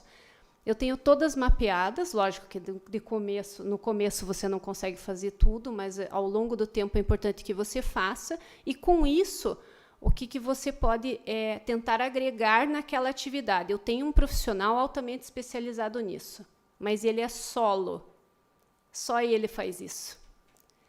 A hora que esta pessoa abandonar este cargo, esse lugar onde ela está, essa atividade, você não tem mais. O seu negócio, o seu escritório, a sua empresa não vai girar da mesma maneira. E você não tem, muitas vezes, você não tem como dar, principalmente na advocacia, nós sabemos que essa contratação como PJ, você não é um seletista, você não tem como dar, eu preciso de um aviso prévio, eu preciso de um tempo. Você não tem isso, na maioria das vezes. Então, o que eu recomendo é que essas atividades todas estejam mapeadas e que você tenha uma dupla, ou uma profissional que, pelo menos, saiba aquela atividade. Ele tem uma atividade principal, mas ele tem como atividade secundária. Eu sou o principal na minha atividade, mas o Fernando é secundário na minha atividade. É o backup. É o backup. Não quis usar essa palavra, mas é o backup, né? Mas e vice-versa, ele pode ser o seu backup. E vice-versa, ele pode ser o meu, ou ainda ele tem uma atividade principal que a Samantha é o backup dele. Também pode. Fica um pouquinho mais difícil, mas dá para alinhar, porque depende do teu número de pessoas. Então, isso é uma coisa, uma prática, uma técnica que funciona bem em momentos de crise, só que você vai ter que desenvolver uma pessoa para ficar com aquele colega de backup e para saber a atividade com a mesma propriedade que aquela pessoa sabe. Isso entra naquela questão da delegação, né? Do exatamente, jogo do poder, do medo do território, isso é complicado. É no desenvolvimento da liderança que você vai conseguir fazer isso, você vai conseguir conhecendo, mapeando aquelas atividades, você vai conhecer como que eu delego isso? Aquela pessoa absorve, aquela não, essa aqui absorve como aquela, trabalham, elas têm um perfil. Então, isso, claro, um líder completo, vamos dizer assim, que não existe, ele não nasceu, né? A gente sempre brinca, né? Nasci pronto, mas não é bem assim. Então, lógico, você pode contar com um profissional, se você não tem essa habilidade, você vai contar com um profissional, um recrutador, um profissional de RH, ou um profissional que analise perfil. com propriedade, com profundidade. E aí você vai destinar essas pessoas e vai até alocar pessoas que têm semelhança de atividade, que trabalham bem da mesma forma, né, mesma velocidade também. Existem atividades, por exemplo, não tem como você colocar um advogado que trabalha com contencioso de massa com um advogado que trabalha com consultoria. Tem, mas não é a mesma coisa, né? Então, assim, com o tempo, a não ser que essa pessoa queira aprender a habilidade do outro, vai ser diferente. Então, isso você também pode conciliar, né? À medida que você vai desenvolvendo o seu poder de liderança, o seu conhecimento, você vai delegando e você vai estabelecendo algumas técnicas para evitar as crises, né? Essa eu coloquei aqui como um exemplo, né, que o Dr. Fernando falou, que é a perda de um colega, né, que era essencial à sua operação. Mas pode ser outros, né? Daí, se o colega quiser dar outros exemplos, a gente já conversa também. Eu gostaria de aproveitar aqui para, prestigiando o pessoal que está online, fazer repetir aqui alguns comentários, né? Então, o André Perrault, ele comenta que a resposta, provavelmente, que o Bruno fez é respondida através do People Analytics. Também a gente tem a Bruna Necelo fazendo um comentário aqui, que nos escritórios de advocacia, né, esse tema é muito importante, e fazer com que o colaborador tenha dor de dono e que é o que pode diminuir o alto índice de turnover, né? Então, se sentir dono também do negócio. A gente tem também alguns comentários aqui do Helder Ferreira, dando boa noite, saudações de Manaus, e parabenizando aqui as palestras da CGE, e que o tema da liderança é um baita tema. E a gente tem uma pergunta da Paula Renata Costa. Ela faz uma pergunta aqui de como trabalhar esses aspectos da liderança, né, quando existe confronto de forma que não se pareça muito agressivo. Olha, vários desses nossos participantes já são conhecidos nossos, estão sempre participando aqui dos eventos da comissão e outros eventos de gestão jurídica. Que bom tê-los conosco. Bom, vejam só, aproveitando para responder essa pergunta, claro, já vou também passar a palavra aqui, mas respondendo também o Bruno ali, que perguntou da questão da gestão da crise. Na verdade, qualquer líder que vai ter que desenvolver todos aqueles aspectos que nós comentamos, ele vai, na prática, lidar mais com crises do que com coisas boas. Né? A gente está no dia a dia exposto aí a desafios constantes na advocacia, na gestão no escritório, na gestão no departamento jurídico. Eu ouso dizer, a gente tem mais problema do que solução no dia a dia. Então, assim, claro, os probleminhas que surgem, aquelas coisas que são realmente cotidianas, a gente já está acostumado a lidar, digamos assim. Agora, uma crise maior, uma situação de conflito, de confronto, também, como foi nos colocado na pergunta, né? Talvez exijam que o líder exerça algumas daquelas habilidades com mais ênfase. Eu gostaria de dar destaque aqui àquela habilidade que eu falei da capacidade de decisão. Porque na hora da crise ou na hora do confronto, você tem que estar preparado para tomar uma decisão rápida e efetiva. Então, esse é um ponto muito importante para a gestão da crise, para a gestão aí também de um confronto, um conflito qualquer, você não pode deixar aquilo ir se incendiando, né? Você tem que buscar resolver com a maior rapidez possível, senão às vezes toma proporções muito maiores, né? Para isso, olhem que desafiador. Muitas vezes a gente vai precisar ouvir alguns envolvidos. O exemplo que também a Silvia nos deu. Eu fui lá, eu quis ouvir a equipe, desde o operacional. Então, às vezes não vai dar tempo de você ouvir todo mundo, etc., porque você está numa crise, você está ali numa situação que você vai ter que tomar decisão rápida. Mas você ouvir os outros, porque você, às vezes, está com uma perspectiva, e os outros te trazem outra, extremamente valiosa. Então, o bom líder faz isso. Como eu disse antes, fazendo essa escuta ativa e tendo uma boa capacidade de decisão, eu consigo, né, muitas vezes, tomar a decisão que é aquela que a gente Sabe quando a gente fala, aquele famoso jeito de falar que você tem que sair da caixinha um pouco, às vezes? Porque você está limitado ali numa visão interna e que está te deixando viciado numa forma de enxergar aquela situação. Não, você sai daquele panorama e consegue vislumbrar de uma forma rápida como tomar uma decisão, às vezes muito criativa, às vezes inesperada, né, por você mesmo. E para tomar essa decisão, tudo em qualquer gestão de crise, você tem que ir por gestão de projetos, né? Na verdade, como eu falo, eu gosto de falar, tem metodologia para tudo. Claro que a gente improvisa muitas vezes, a gente usa de criatividade, mas também tem que se amparar na metodologia. Então, puxa vida, estamos em crise aqui, eu chamo sempre de estratégia de guerrilha. Ok, estamos em crise, vamos agora traçar uma estratégia de guerrilha. Chama as pessoas, ouve, toma as decisões, cria um projeto. Então, pessoal, é assim, ó, vamos fazer primeiro isso, daí vamos fazer aquilo. Então, você faz isso, já delega tarefas, já define papéis, funções para gerir aquela crise, tá? Então, assim, eu mesma, enquanto líder, já tive que, muitas vezes, traçar uma estratégia dessa de guerrilha e funciona, né? Mas precisa desses aspectos que eu mencionei aí. Então, sobre a pergunta ali da nossa participante online no YouTube, a gente já entra também em outros aspectos que é gestão de conflitos, né? Gestão de conflitos, a gente tem toda a questão de conseguir realmente fazer uma escuta ativa, de escutar todos os envolvidos, né? De agir com todas aquelas técnicas de mediação que a gente precisa pôr em prática, né? Então, tem toda uma metodologia, como eu acabei de dizer, para você conduzir muito bem essas situações de conflito. E, sim, um líder tem que saber gerir conflitos, né? Então, como eu disse, os conflitos vão existir sempre. Não vamos, né, ter aí uma utopia de que estaremos livres deles, né? Mas, novamente, não é nada muito difícil. Querendo, a gente aprende rapidamente, né? Tem tanto curso bom sobre isso, tanto livro bom sobre isso. Então, é só se aprofundar um pouquinho que consegue aí. E quem sabe, né, já tem até mais essa possibilidade de atuar como um mediador, enfim, né? Um conciliador, etc. Esse conhecimento, né?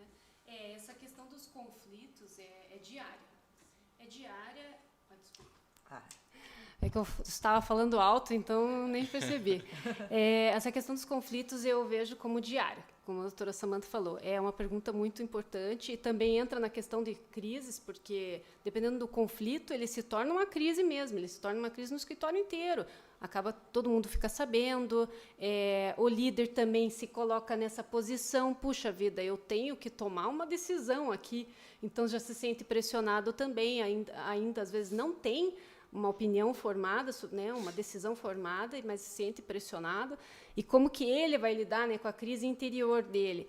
Então, assim, o ideal, talvez, né, algumas técnicas, justamente procurar conhecer isso, ou quem tem, né, grandes estruturas, grandes escritórios, acabam tendo até uma área específica que justamente fica, às vezes, no RH, tem alguma pessoa que, às vezes, faz esse papel, que é mais, né, ela é treinada para isso, uma conciliadora ou algum instrutor de RH, mas, assim, ouvir as duas partes seria um começo, eu acredito, verificar o que causou, né, a causa dessa situação seria interessante para a gente. Eu acredito que talvez confrontar as pessoas uma outra de começo não seria o ideal, mas primeiro ouvir, porque o que as pessoas querem, às vezes, é justamente até que aquilo se tornou uma crise para elas querem ser ouvidas lá pelo líder.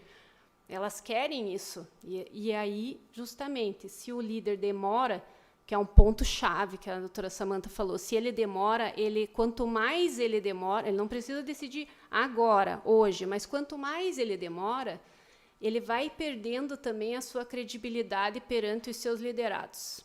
Porque as pessoas esperam isso. Elas esperam que alguém tem a hierarquia, digamos, o poder, mas, né, a hierarquia de resolver isso, porque não conseguiram entre si.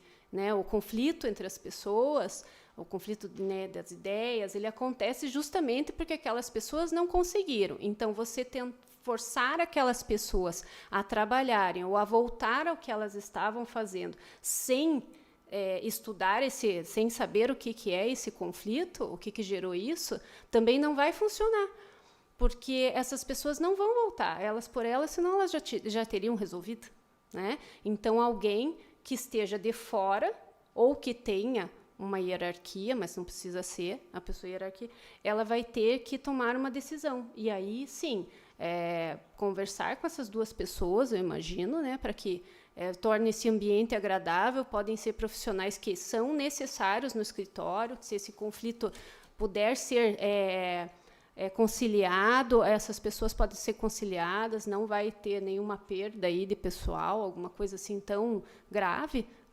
Seria o ideal, né? Mas aí também daí cabe ao líder, dependendo da questão do conflito, da causa do conflito, por isso que é importante você chegar na causa ou até ouvir alguma outra pessoa que presenciou. Às vezes é uma briga pessoal, às vezes é uma briga de trabalho, uma discussão de ideias, ok? São conflitos diferentes, então a causa importa muito. Isso que eu penso sobre o assunto. Sim. E ainda sobre a pergunta da colega, o líder ele vai ter que ver, uma obrigação dele ver o conflito. A gente vai cair um pouco naquele clichê da crise e oportunidade, porque a partir do momento que você tem um confronto, você tem um conflito entre dois trabalhadores ou colaboradores ou dois líderes seus, é mais uma oportunidade de você ver como que eles se comportam diante daquela situação. E certamente você vai aprender quem se saiu um pouco melhor, quem precisa ser melhor tratado e melhor abordado diante daquela situação. E o líder, no fim das contas, é ele quem decide, porque é ele quem assume as consequências daquela decisão. Então, ele não tem a outra opção, ele precisa assumir. Muitas vezes ele vai errar, muitas vezes ele vai sofrer umas consequências que até ele nem esperava, mas a mensagem que ele passou, como a doutora disse, é que ele decidiu e ele assumiu as consequências daquele ato dele. Isso é muito, muito, muito importante, passar essa mensagem para os liderados, né? Excelente. Já vou abrir para a tua pergunta, só deixa eu aproveitar o gancho, senão também perco a linha de raciocínio. Uma outra habilidade que tem a ver com gestão de crise e tem a ver com gestão de conflitos é a habilidade de demitir. Eu quero colocar isso porque eu vejo também, com alta frequência, sócios do escritório, principalmente, não conseguindo tomar a decisão pela demissão. Tudo bem, a gente sabe, tem aspectos, claro, humanos, pessoais, né, envolvidos. Evidentemente que isso tem que ser levado em consideração. Sim, ninguém está falando em fazer ali um desligamento de uma maneira, né, enfim, que traga, né, consequências negativas e tal. Mas, vamos lembrar, nós estamos falando de uma empresa, de um escritório de advocacia.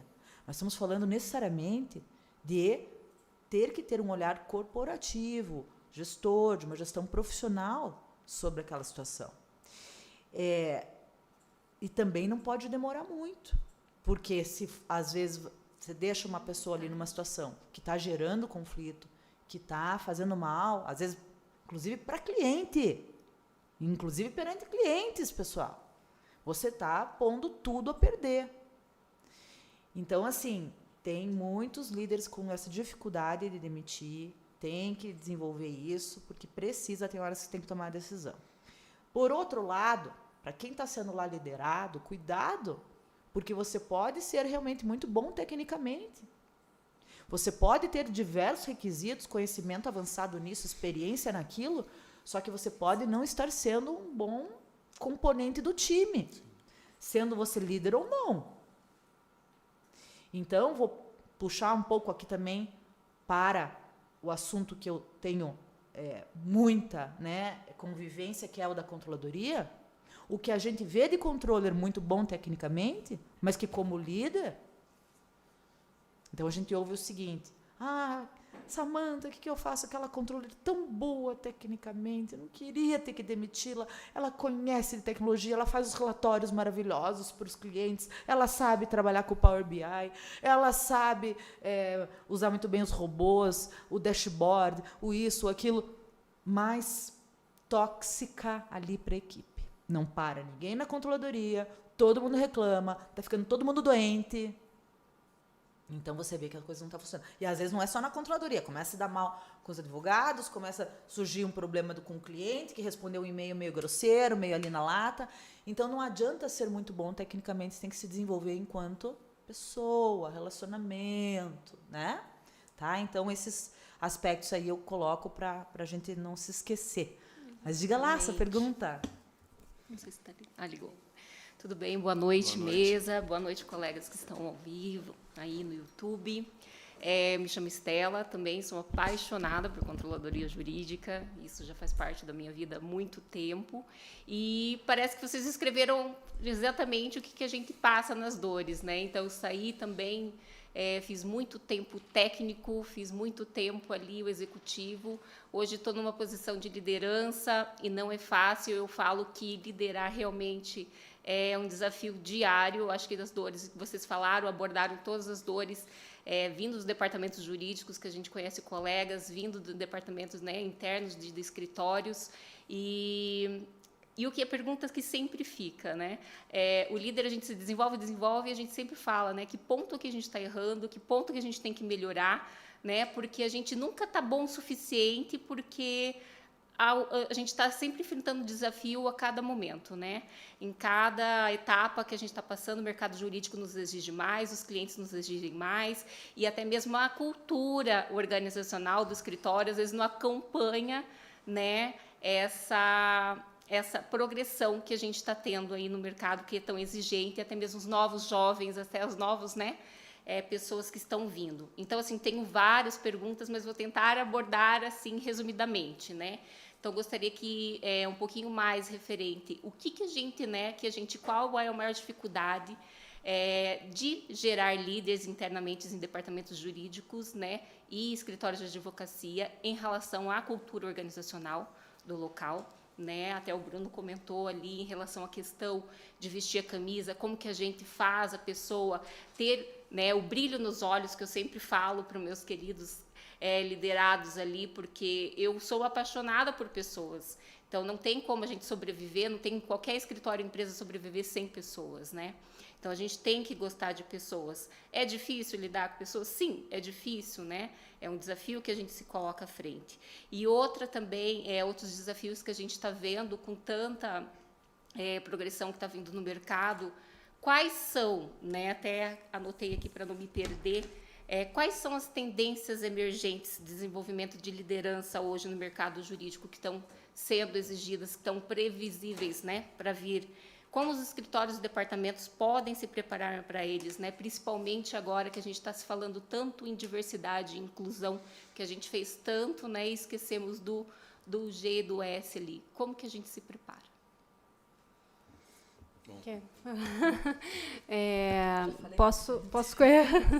Posso começar.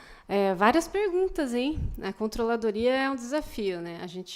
Quem tem esse perfil e buscou isso, né, ou se adequou na gestão jurídica, é um perfil diferenciado do técnico, né, o especializado do jurídico mesmo. Ele já puxa um pouquinho para habilidades de administração, né, de analíticas e tudo mais. Então, assim, o que eu vejo nisso? Acompanhar, por exemplo, uma das coisas que o líder deve fazer é acompanhar os resultados, né, do escritório.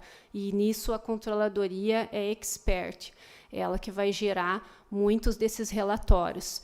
E os resultados por pessoa, no caso, né? É muito difícil, assim, na advocacia, eu já tive essa dificuldade, assim, como que eu vou mensurar o meu homem-hora, né? Como que eu vou mensurar o trabalho daquele profissional? Então, já tentar estabelecer algum critério objetivo para mensurar isso, auxílio de algum software, alguma coisa assim, para que a controladoria possa passar isso para o líder do escritório, entender como que aquelas pessoas estão, né, lidando com os resultados ali, como quem que está rendendo, quem que não está rendendo, o que essa pessoa está adequada, o que não está. Outra pergunta que você fez, agora foram várias. As tendências.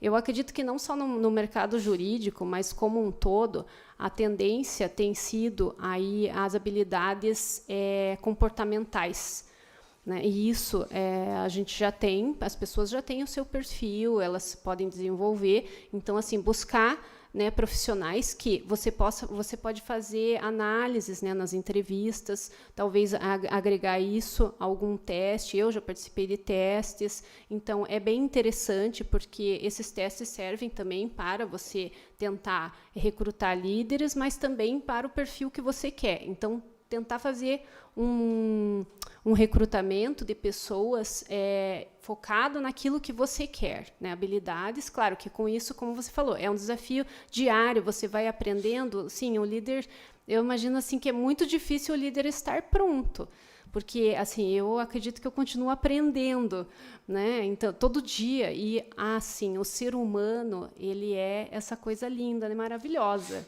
Cada um pensa de uma forma, cada um se comporta de uma forma, e em situações diferentes, aquela pessoa ela se comporta sempre de uma maneira, mas uma crise, num conflito, ela se comporta de outra. E você acaba conhecendo aquele profissional de uma outra forma. Então, você, como líder, tem que lidar com aquilo. E o profissional vai ter que também refletir sobre isso, né? Puxa, eu tinha um comportamento até agora, será que ele estava sendo sincero? Será que ele está no momento de crise, de tensão? Então, entra tudo isso, né? Assim, outras tendências, eu vejo a automatização. Então, assim, eu acho que um desafio da controladoria é justamente passar isso para outros profissionais que não atuam com a controladoria, que são, eu chamo assim, advogados clássicos. Antigamente não tinha esse controle, né, de prazos, toda essa gestão jurídica que existe, como a nomenclatura de controladoria, toda essa estrutura que existe em alguns escritórios, mas assim, ela não tinha esse nome, ela não tinha essa especialização que ela tem hoje, que é conhecida e ainda não existe em alguns lugares, né? Então, assim, a controladoria ela é um desafio para vários colegas. E o que eu acho que deve ser passado para essas pessoas? Por que você faz isso? O que reflete essa sua atividade aqui? Por que o prazo tem que ser feito daquela maneira? Por que tem que inserir uma determinada informação no sistema? Porque é só o advogado que pode fazer. Às vezes, o estagiário não tem como fazer porque ele não tem o conhecimento, ou um auxiliar administrativo. Você tem uma série de profissionais diferenciados dentro da controladoria. Então, uma das coisas que eu acho muito importante a controladoria passar é o porquê. Na maioria das vezes, quando os profissionais entendem o porquê daquela atividade, eles tendem a se adequar um pouco mais nessas rotinas da controladoria, sabe? Então, não sei se eu respondi, eu tentei responder todas as perguntas ao mesmo tempo. Eu vou complementar só, bem rapidinho, antes de passar para a colega, que concordo plenamente com relação a soft skills, né? Porque se não tiver a hard skills, você já nem contrata, né? Então, você tem que investir nas soft skills, o que está cada vez mais desafiador. E até nem gosto muito de falar da geração, muito se fala geração mimimi, mas eu até como professor, acho um pouco injusto com essa geração de hoje em dia, porque ela é uma geração de pais mais amorosos, que nós somos pais muito mais amorosos, mas com um mundo muito pior, mais difícil, né? Então, assim, os pais estão querendo dar mais carinho, mas o mundo está chicoteando mais, então eles estão nesse meio termo, assim. Então, é uma geração que precisa ser vista com cautela. Mas tem que investir em soft skills, fomentar o autoconhecimento, é fundamental, fomentar o autoconhecimento, no caso do conflito, sobretudo, entender ou tentar fazer aquela pessoa entender por que aquele conflito começou, que foi o comportamento dela. Geralmente é uma coisa banal, né? Alguém abriu a geladeira e comeu a comida do outro, que estava lá, algo assim, e gera um conflito gigantesco dentro do escritório.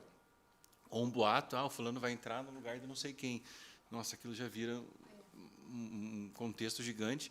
E cultura é repetição. Cultura é repetição. O chefe não, né? O líder do escritório, ele tem que pensar muito antes de elaborar aquele quadrinho, missão, visão, valores, e o que eu vou fazer, porque ele vai ter que se amarrar aquilo quase que eternamente. Pelo menos aos valores, né? Que não vai abrir mão nunca. E é repetição, e provar aquilo e praticar aquilo no dia a dia. Olha só, que falas, né? Preciosas, muito instigantes para nós. Vejam só, a questão da cultura, ela vem daquele aspecto que eu falei da coerência. Porque a gente cria missão, visão, valores, né? Entre vários outros outras diretrizes de gestão que nós podemos ter internamente, políticas, regras e etc., né? Mas, às vezes, está lá para inglês ver. E, na prática, aquilo não é a realidade. Tá? Então, assim, claro, vamos nos esforçar para criar um conjunto, né, de diretrizes positivas para fazerem uma cultura também muito positiva, né, muito saudável, corporativa, mas tem que alinhar aí o discurso com a prática. Então, esse é um aspecto. Só para complementar a resposta da nossa colega, da Estela, sobre a questão de tendências, é você também olhar muito o mercado. Claro, você falou ali diversidade, a sustentabilidade, vários outros aspectos, sim, né? Todos nós estamos sempre atentos a isso. Mas tem um aspecto que eu acho que na área jurídica ainda também não está sendo levado em consideração como deveria, assim como a remuneração, como eu falei antes. É a questão da qualidade de vida, da necessidade de você ter uma flexibilização, né? Então, a gente passou aí, eu já falava há 15 anos, por exemplo, aqui nesta casa, no nosso curso de gestão de escritórios de advocacia, que a ESA disponibiliza, que foi um dos primeiros cursos do Brasil no tema, foi aqui na OAB do Paraná. Já nesse curso eu falava, acho que há 12, 15 anos, nem me lembro a idade desse curso, eu sempre disse, olha, escritório de advocacia, departamento jurídico, tem que começar a trabalhar com flexibilização, tem que começar a trabalhar garantindo um pouquinho mais de qualidade de vida, de um bom ambiente de trabalho, bons equipamentos, etc., né? Tem que começar a trabalhar remoto, híbrido. Eu falava isso há mais de uma década. Veio a pandemia. Bom, antes eu falava isso nos cursos aqui nessas salas, e o pessoal me olhava assim, ai, coitadinha dessa professora, ela foi bem até agora, ela falou umas coisas legais, mas agora ela viajou na maionese. Isso que ela está falando, imagina, escritório de advocacia, trabalhar remoto, isso não existe. Sempre eu via assim na expressão dos rostos das pessoas, não tinha, era inegável. Mas eu continuava insistindo em falar isso porque eu acreditava, né? Tanto que abri minha empresa há 8 anos e meio atrás e a minha empresa é 100% remota. Já nasceu 100% remota com essa ideia de poder dar a flexibilidade, porque antes eu trabalhava presencial, viajando de segunda a sexta-feira, com uma filha de 4 anos, e eu sabia o quanto isso era difícil para mim e para ela. E eu falei, não, eu quero fazer diferente. Eu quero garantir qualidade de vida para quem trabalhar comigo. Eu quero garantir poder sair no meio do dia, ir numa farmácia, ir no supermercado, parar, fazer um almoço, atender um filho. Eu quero garantir isso para essas pessoas. E elas vão trabalhar, às vezes, até mais, né, para poder trazer o resultado. Mas eu quero que elas tenham essa qualidade de vida. E consegui. Então, nós precisamos estar atentos a isso. Veio a pandemia, nós ficamos em home office, de forma obrigada, não planejada, então tudo bem, às vezes não foi ideal, porque não tinha um ambiente de trabalho muito bom em casa, porque, né, não tinha equipamento para dar para todo mundo, levar para casa o notebook, etc., para trabalhar, foi uma coisa meio repentina. Mas agora a gente tem condição de planejar, de fazer um programa, uma política que garanta qualidade de vida. Falando das novas gerações, o que as novas gerações mais querem? O que elas estão atentas? Por que elas são tão diferentes da X e da geração baby boomer? Porque elas não vão pôr o trabalho e o dinheiro à frente da qualidade de vida. Qualidade de vida é mais importante. Elas querem propósito, né? Propósito, qualidade de vida, flexibilidade. É isso que elas querem.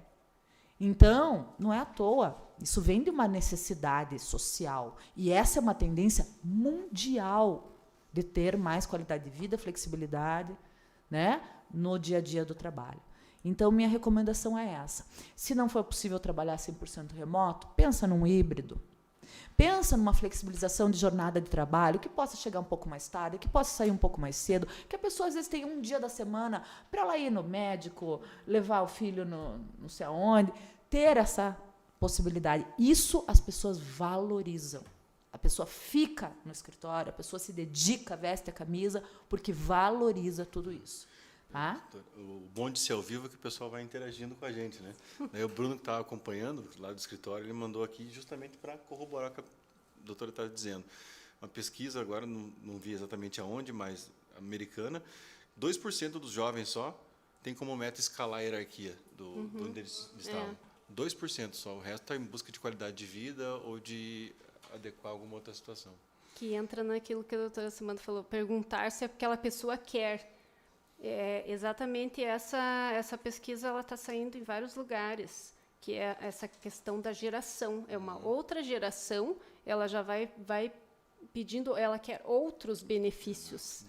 Né, que não é só, que daí, como eu falei, a automatização, ela vai acabar gerando isso. A automatização já não é de agora, ela já está vindo, agora ela está cada vez mais crescente. Vai haver substituição dos profissionais, né, isso é um fato também, e vai possibilitar cada vez mais esse tipo de atividade. Então, realmente, ela tem que ser estudada desde logo.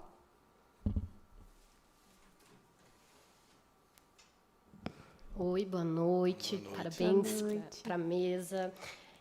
Meu nome é Daniele, sou advogada e estou aqui fazendo várias anotações, porque eu já passei por todas essas fases aí que vocês estão falando, né, do autoconhecimento, descobrir aquilo que a gente gosta, do que a gente não gosta, descobri que gosto muito da gestão de pessoas, de lidar com pessoas, e passei, então, a trabalhar com isso.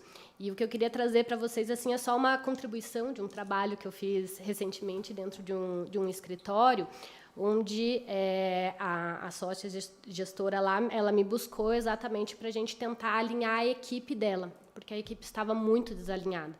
Então, eu cheguei para ela e falei assim, eu vou fazer um trabalho com a sua equipe e que provavelmente haja um índice de desistência aí do seu escritório, né? Pode acontecer, como não pode acontecer. Se a equipe estiver muito desalinhada, pode acontecer desistência, né?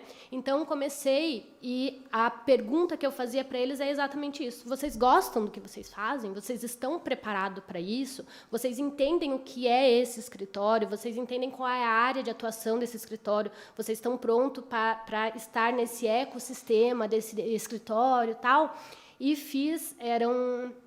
acho que 8 advogados, acho que eram 10 pessoas, assim, entre advogados, estagiários, né? E logo depois das entrevistas que eu fiz, 4 pediram para sair, assim, porque eles entenderam que aquele não era o ambiente, né, onde eles gostariam de estar inseridos.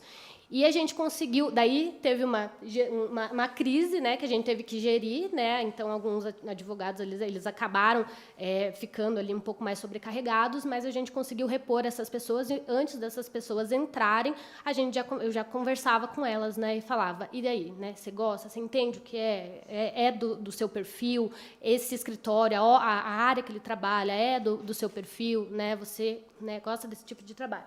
E daí as pessoas começaram a vir mais alinhadas, né? E a sócia gestora lá, ela também entendeu dessa importância da gente não só olhar para a satisfação do nosso cliente, mas para olhar para a satisfação dos liderados, né? Eles têm que ter essa percepção de que o ambiente de trabalho é um ambiente bom de se trabalhar. Então, uma das coisas que a gente fez lá foi estabelecer um plano de carreiras. E enquanto eu estava fazendo esse trabalho com eles, colocar o plano de carreira em prática, porque daí as pessoas viram, opa, tem um plano de carreiras, né? E ele funciona, porque as pessoas começaram a subir de hierarquia lá dentro do próprio escritório, né? Então, quando a gente olha para a pessoa, quando a gente olha para os nossos liderados, a gente tem que entender, né, que não é só sobre o trabalho, sobre a massificação, mas é sobre aquilo que eles estavam, o que eles pensam, né? Tem essa coisa da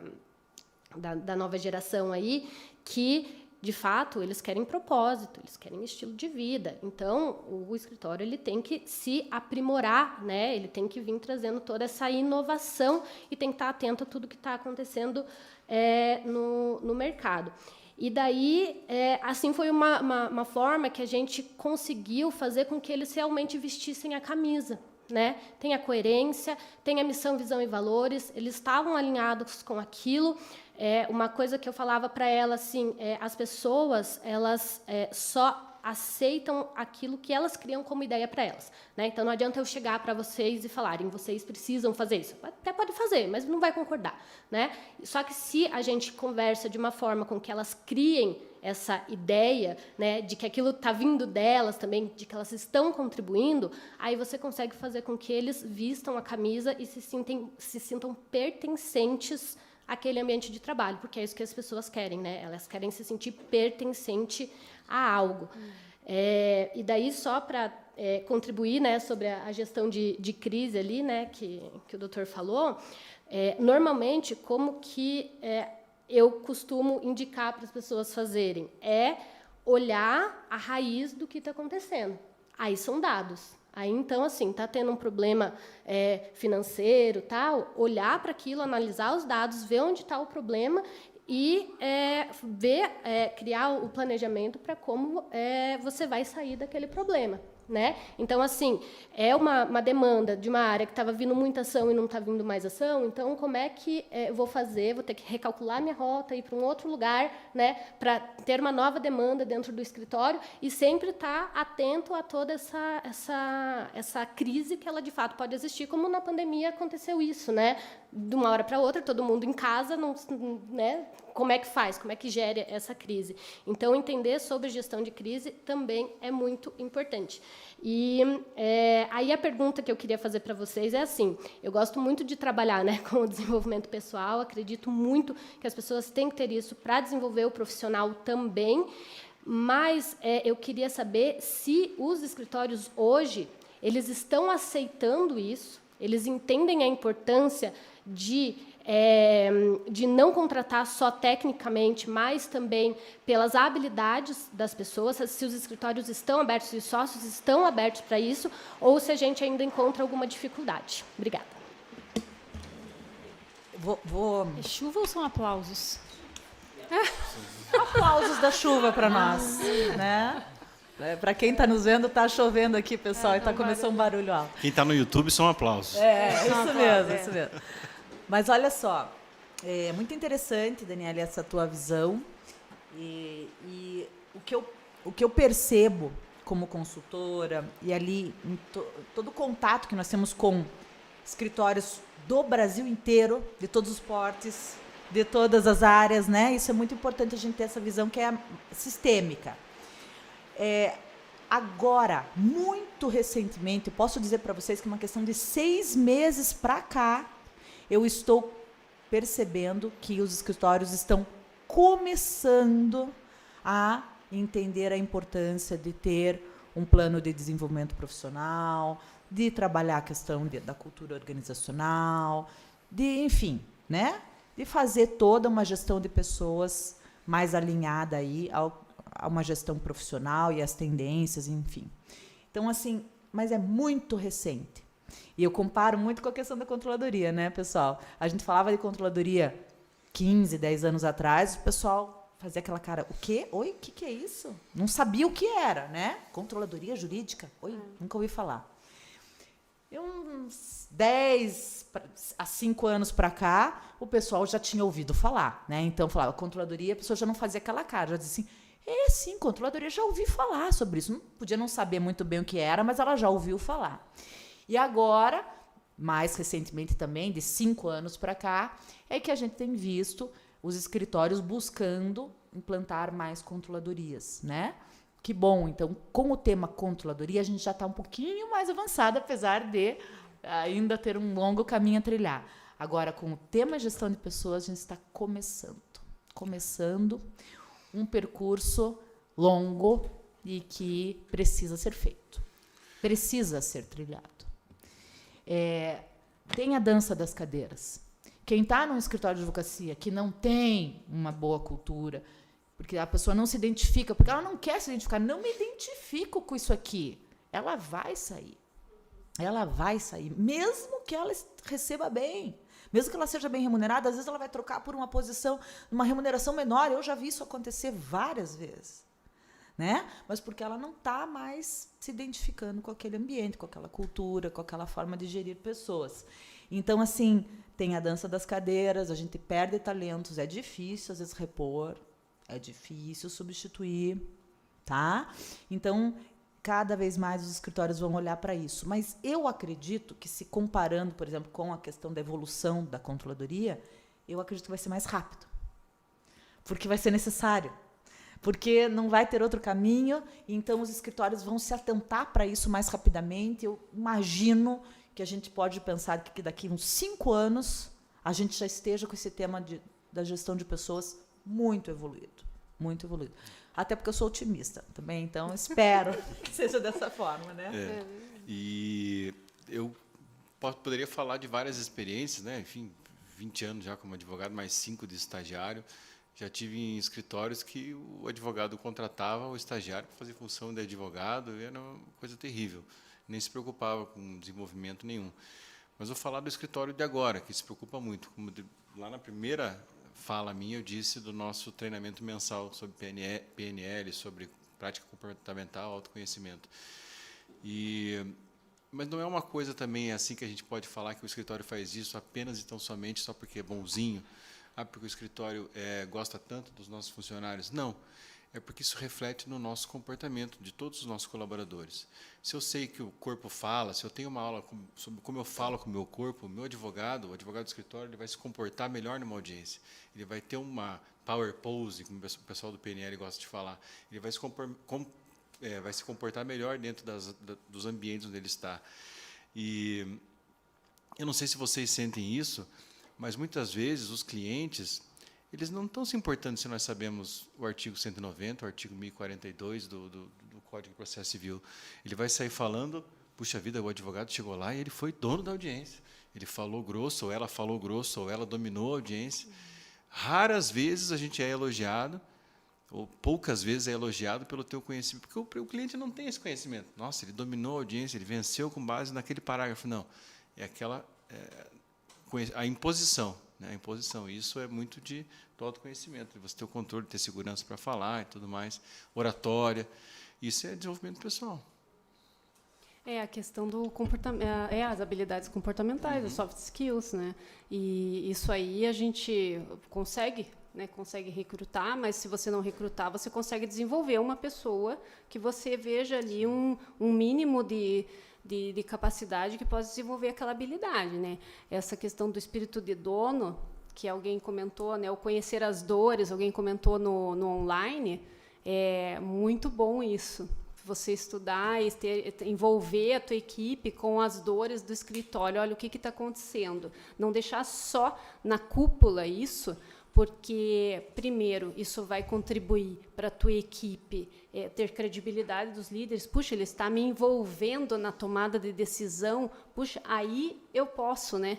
Eu também eu tenho aquele espírito de dono. Isso pode contribuir para que a pessoa vista a camisa, porque entra naquilo que eu falei, o reconhecimento. Então, são pequenos benefícios ou bônus que vão surgindo, assim, que vai brilhando o olhar da pessoa. Puxa, eu já participo das decisões, eu estou conhecendo, o escritório teve um resultado excelente naquilo, mas ele está piorando nos resultados daquele outro. Você não precisa nomear, né? Claro que a gente tem práticas aí de desenvolvimento, né? E comunicação com as pessoas. Você às vezes não cita nomes, né? Os relatórios, né? Muitos aqui de profissionais de controladoria sabem bem isso. Então, a estrutura que você apresenta, você não vai nomear ninguém, você não vai expor ninguém, resultados negativos e nem tanto positivos para causar uma animosidade, mas você pode envolver os liderados na decisão. E você vai envolver isso, você vai desenvolver as habilidades dele, você vai estar desenvolvendo a sua habilidade, você vai ter um funcionário mais satisfeito. E aí o que entra na diversidade, a sustentabilidade, a OAB já está trazendo esse tema, né? E como a doutora Samantha falou, eu também concordo.